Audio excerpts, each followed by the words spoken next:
2025 अक्षय तृतीयेचे महत्त्व काय आहे, कशी साजरी करावी? अक्षय तृतीया जाणून घेऊयात.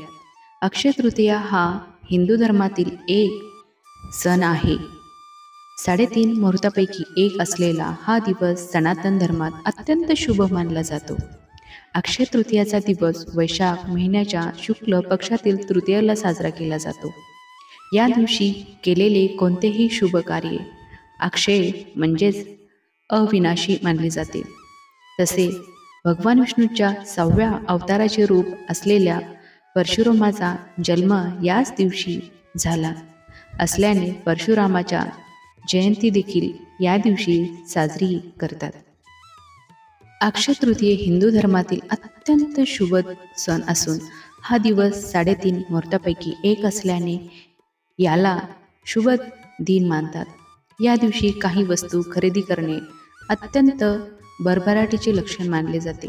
देवी लक्ष्मी आणि विष्णूंची पूजा केल्याने त्यांची कृपा या दिवशी मिळते आणि घरात सुखशांती येते, समृद्धी मिळते असे मानतात. अक्षय तृतीयाच्या दिवशी पूजा कशी करावी, अक्षय तृतीयाचे महत्त्व काय आहे जाणून घेऊयात. या सणाची माहिती आजच्या आपल्या व्हिडिओमध्ये. काय आहे पौराणिक कथा यामागील? धार्मिक पौराणिक कथेनुसार भगवान श्रीकृष्णाने पांडवांना अक्षय पात्र भेट दिले होते. यामुळे त्यांना आपल्या प्रवासात उपाशी राहावे लागले नाही.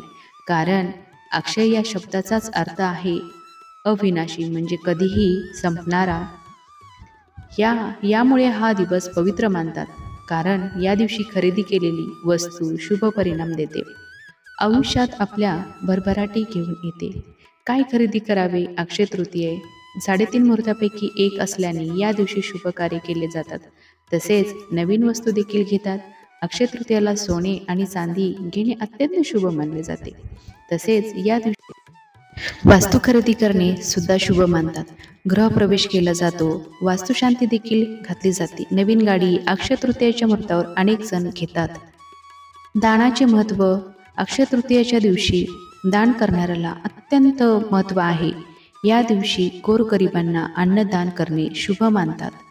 तसेच पक्ष्यांना धान्य टाकणे, गरजूंना आवश्यक वस्तू दान करणे महत्त्वाचे मानले जाते. या दिवशी तुम्ही कोणत्याही स्वरूपाचे दान करू शकता. पूजाविधी काय आहे?